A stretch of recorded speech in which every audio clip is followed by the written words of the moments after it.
राधा स्वामी जी। आज के सत्संग की वाणी स्वामी जी महाराज जी की है। सत्संग के वचन। तब संतन चित दया समाई, सतलोक से पुनी चली आई।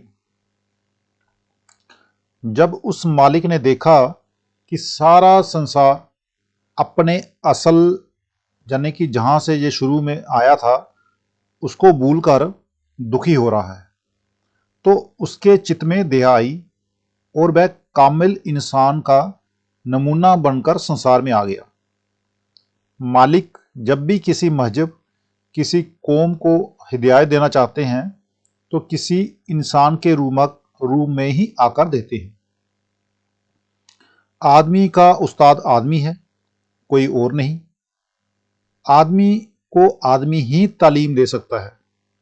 सो उस मालिक ने मकाम हक यानी सचखंड से अपने किसी प्यारे को भेजा कि जाओ और जाकर मुझसे मिलने की तालीम दो। गुरु कह दो, कुछ और नाम रख लो, जो मर्जी आप कह सकते हो, हमें कोई इससे एतराज नहीं। ज्यों त्यों 84 से काढ़ा, नरदेही में फिरले डाला। संत दुनिया में आकर सिर्फ मनुष्यों पर ही दया नहीं करते, बल्कि पशु पक्षियों, कीड़े पतंगों, घास फूस वगैरह पर भी दया करते हैं।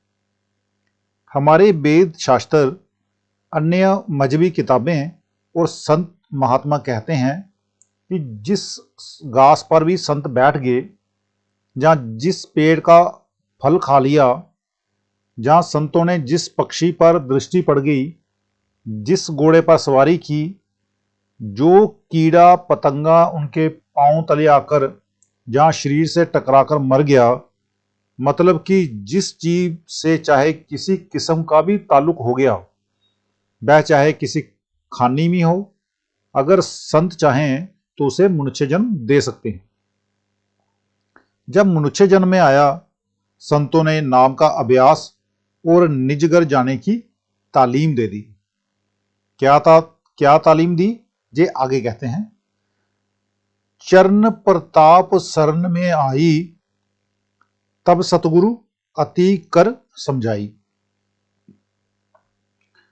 संतों की कृपा से जीव संतों की शरण में आता है, वरना काल भगवान ने लोक लाज और कई बेशुमार रुकावटें डाली हुई हैं। सो जब ये संतों की शरण में आया तो उन्होंने अति प्रेम और प्यार के साथ समझाया। क्या समझाया है? ये आगे कहते हैं, तुझको फिर कर फागुन आया, संभल खेलियो हम समझाया। हे आत्मा, आगे जब जब 84 का चक्कर भोग कर मनुष्य जन्म में आई, तूने गंदी होली खेली, जिसके बदले में तुम्हें नरकों में जाना पड़ा और 84 भोगनी पड़ी। अब फिर होली खेलने का वक्त यानी मनुष्य जन्म आया है, जिसमें सोच समझकर होली खेलना। फिर कहते हैं, सुरत कहे सुनो संत सुवामी, कस खेलूं कहो अंतर जामी। आत्मा पूछती है, स्वामी जी वह कौन सी होली है जिसे आप खेलने के लिए कहते हो? फिर दोबारा कहते हैं, तब सतगुरु एक वेद लखाया, सुरत जोग मार्ग बतलाया। अब कामिल मुर्शिद ने इसको इसमें आजम, जिसे हम नाम कहते हैं, अब कामिल मुर्शिद ने इसको नाम दे दिया और रास्ते का वेद देते हुए कहा कि चाहे कोई हिंदू है, या मुसलमान, सिख है, या ईसाई, या किसी और मजहब का, ये दौलत मालिके कुल जिसको बोलते हैं, सबके अंदर है। जो अंदर जाएगा उसको उसकी दौलत मिलेगी, उसका जन्म मरण खत्म हो जाएगा। फकीर जो होते हैं वो दो किस्म के होते हैं, एक दरजाते और दूसरे किस्म के सिफली के, और एक दरजाते उल्वी के। यानी कि फकीर जो होते हैं वो दो किस्म के होते हैं, एक होते हैं दरजाते सिफली के और दूसरी किस्म के कौन से होते हैं, दरजाते उल्वी के। जो दरजाते सिफली के हैं वे 6 चक्रों में बैठे हैं। ये 6 चक्र ऊपर की मंजिलों की नकल मात्र हैं, जहां शांति और नाम नहीं है। इन चक्रों में जहां पर शांति और नाम नहीं मिलता है। जब नाम नहीं मिलता तो फिर मुक्ति कैसे हो सकती है। हाँ, इन चक्रों में रिद्धियां सिद्धियां हैं और इच्छा शक्ति भी जरूर बढ़ जाती है। मगर जो संत सतगुरु हैं, कामिल फकीर हैं, वे दरजाते उल्वी के होते हैं। हमारी रूह आम तौर पर 3 हालातों में रहती है, एक जागृत, दूसरी ख्वाब और तीसरी गहरी नींद। जागृत में दोनों आंखों के बीच मगर जरा पीछे को है। किसी अंधे को आवाज दो, वह इस आवाज पर जोर देकर कहेगा, कौन है भाई। ख्वाब में गले में और गहरी नींद में आत्मा नाभि में होती है। जिस तरह लैंप से जितना दूर जाओ अंधेरा बढ़ता जाएगा, जो असली चीज नाम कुल मालिक है वह मस्तक में है। जागृत अवस्था में रूह बीच में बैठी है। संत कहते हैं कि तू इस अवस्था से ऊपर चढ़। एक आदमी पहाड़ के बीच में बैठा है और उसे कहां जाना है, चोटी पर जाना है। अगर वहीं से वह ऊपर चढ़े तो जल्दी और आसानी से चोटी पर पहुंच जाएगा। इसके विपरीत अगर जमीन पर आकर फिर चढ़े तो दुगना वक्त और दुगनी मेहनत लगेगी। ये फकीरों की तालीम है, फकीरों की शिक्षा है। इसमें किसी मजहब का दखल नहीं, किसी कौम का दखल नहीं। जो इसमें आजम है, नाम है, सुरत शब्द जोग है, वह सारे संसार का साझा है, सारे संसार का अपना है। कामिल मुर्शिद ने बता दिया कि इस राह पर चल। फिर आगे कहते हैं, सुरत चली अब खेलन होली, कर सिंगार बैठ दुन डोली। जो अमीरों की औरतें हैं वे इस महीने में किस तरह होली खेलती हैं। वे डोली यानी पालकी में बैठकर अपनी सहेलियों के घर जाकर उन पर रंग डालती हैं। इसी तरह अब गुरु की चिताई हुई रूह को सतगुरु के साथ प्यार है, इश्क और मोहब्बत है, और वो मोहब्बत के गहने कपड़े पहनकर कलाम आसमानी यानी कि शब्द धुन की डोली में बैठकर ऊपर को जाती है। जिस शब्द ने हो जा कहकर दुनिया को पैदा किया वह हर एक आदमी के अंदर है।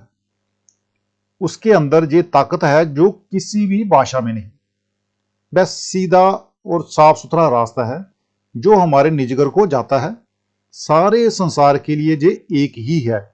ये आज का नहीं है, जुगों जुगांतरों से चला आ रहा है। जब से दुनिया बनी है तब का है। वह ना तो बढ़ाया जा सकता है और ना ही घटाया जा सकता है। ये रब्बी डिजाइन है। अब रूह ने उस ताकत को जो सब जानों की जान है पकड़ लिया। उसमें कशिश है, रूह उस डोली में बैठ गई। फिर कहते हैं, बिरह अनुराग रंग गट लीना, मन को संग ले तन तज तीना। अब तन नीचे रह गया। रूह मन को साथ लेकर बिरह और अनुराग के रंग से होली खेलने लगी। मौलाना रूम साहब कहते हैं, आसमान पर चढ़कर कदम रख, फिर देख कि वह बांग कहां से आ रही है। तुर्किस्तान, फारस वगैरह के फकीरों ने इसी बांग, जिसको हम शब्द बोलते हैं, को पकड़ा है। जब जब उनके पास लोग आए उन्होंने अपनी वाणी के द्वारा बताया है कि हमारे कानों में वह बांग आ रही है, हम सुनते हैं और कोई कोई भाग्यशाली सुनता है। लोगों ने पूछा कि हमें क्यों नहीं सुनाई देती। इसी सिलसिले में मौलाना रूम साहब कहते हैं, तुम्हारे कानों पर खुदा ने मोहरें लगा दी हैं, इसलिए तुम उस खुदाई आवाज को नहीं सुन सकते। किसी कामिल मुर्शिद के पास जाओ ताकि वह तुम्हारे कानों की मोहरें खोल दे। फिर आप कहते हैं, हर एक ओलिया अल्लाह के अंदर वह नगमा हो रहा है, जे इंसानी कान उसको नहीं सुन सकते। क्योंकि ये कांड दुनिया की बातों से भरे हुए हैं। फिर कहते हैं, अगर उन रागों का इशारा भी दे दूं तो मुर्दे कब्र से निकलकर खड़े हो जाएं। इसी को नाम इसमें आजम या कलमा कहते हैं। जब तक रूह इसके साथ नहीं जुड़ती पता नहीं लगता। वहां ना सुख है ना दुख, ना हिंदू है ना मुसलमान, ना ईसाई है ना यहूदी और ना कोई और मजहब। अब रूह कलामे इलाही की डोली में बैठकर रब के इश्क, बिरह, प्रेम, सोच का रंग लेकर रब के साथ होली खेलती है। दुनिया के रंग, गहने वगैरह सब नफ्से बेईमान यानी कि बेईमान मन के खेल है। तो आज का सत्संग इतना ही। मिलते हैं कल के सत्संग में। राधा स्वामी जी।